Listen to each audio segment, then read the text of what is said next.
Ce soir, on présente le totem digital de chantier. C'est une innovation qui a été développée par Campement Bernard Dauphiné Ardèche.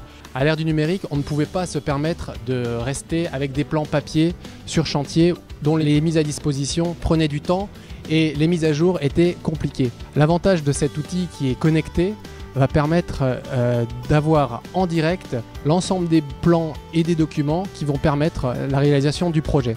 On l'a rendu étanche à l'eau, résistant au choc, transportable aussi bien par camion ou alors à la grue. Donc Mardinov, pour nous, c'est la première fois que l'on communique à l'extérieur de l'entreprise sur le totem digital de chantier et ça nous permet de mettre en avant les innovations que l'on réalise en matière de digital dans l'entreprise.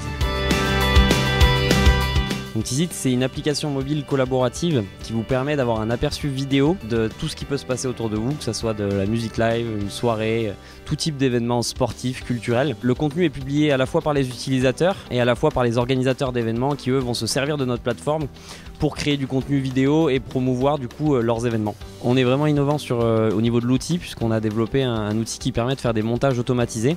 Donc vous avez simplement plusieurs séquences à prendre et la plateforme vient intégrer des transitions, une animation d'entrée, de sortie pour créer des vrais teasers en fait, d'événements. Donc l'application est disponible dès aujourd'hui sur les stores, donc je vous invite à la télécharger sur l'Apple Store et sur Android Store.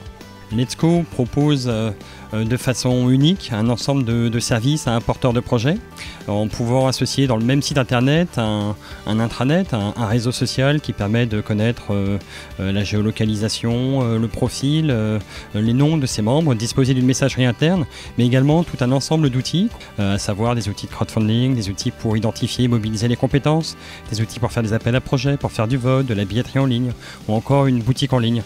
Et on a la volonté aujourd'hui de pouvoir aller plus loin dans cet ancrage territorial et de pouvoir accompagner plus de collectivités, d'associations, de collectifs citoyens dans le développement de projets comme ça qui permettent de vivre ensemble et de faire des belles choses et utiles choses ensemble.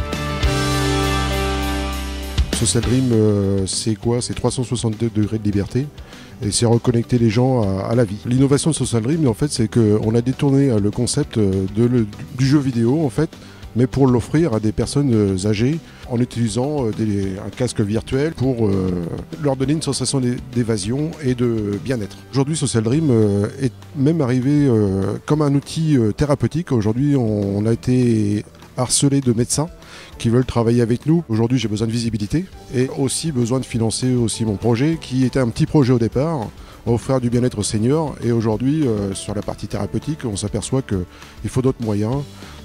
Il faut entrer de l'interactivité dans les films, donc c'est d'autres machines, c'est d'autres besoins, c'est d'autres. Et aujourd'hui, j'ai besoin effectivement de financement.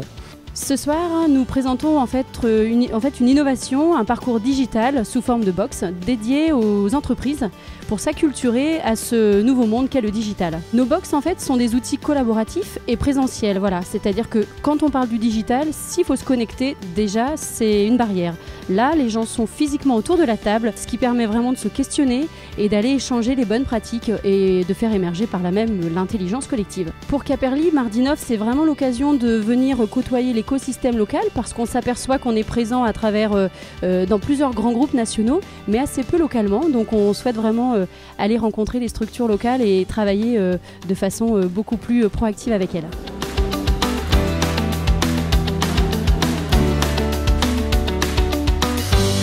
Il me semble important de participer à Mardinov quand on a une idée qu'on souhaite justement tester. C'est l'occasion de s'entraîner à pitcher, d'avoir des retours justement.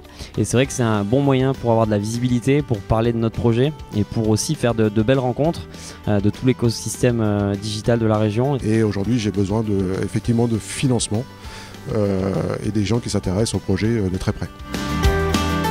C'est la première fois effectivement que je viens à une soirée Mardinov. Ça fait plusieurs fois que je vois passer les invitations et que j'avais envie de venir voir ce qui s'est passé. Je suis là surtout pour découvrir parce que je suis curieuse avant tout et de pouvoir échanger tout simplement. Je viens au Mardinov depuis 4-5 ans maintenant et ça permet de voir l'environnement local, tout ce qui est innovant localement en fait. Et comme je suis designer, c'est important. En plus, je suis en train de monter une start-up de dispositifs médicaux dans le dentaire qui sera innovante, donc forcément je suis intéressé par les Mardinov pour pouvoir les présenter un jour. Nous avons reçu le prix de Mardinov l'année dernière et nous revenons aujourd'hui pour voir les nouvelles innovations du territoire. Mardinov nous a apporté une visibilité accrue et de bons retours vis-à-vis de futurs clients qui sont intéressés par nos solutions. Ce soir, c'était la 11e édition de Mardinov et cette édition a évidemment brillé par ses présentations. Et pour Valence Roman Aglo, en fait, c'est important de soutenir les startups autour du numérique.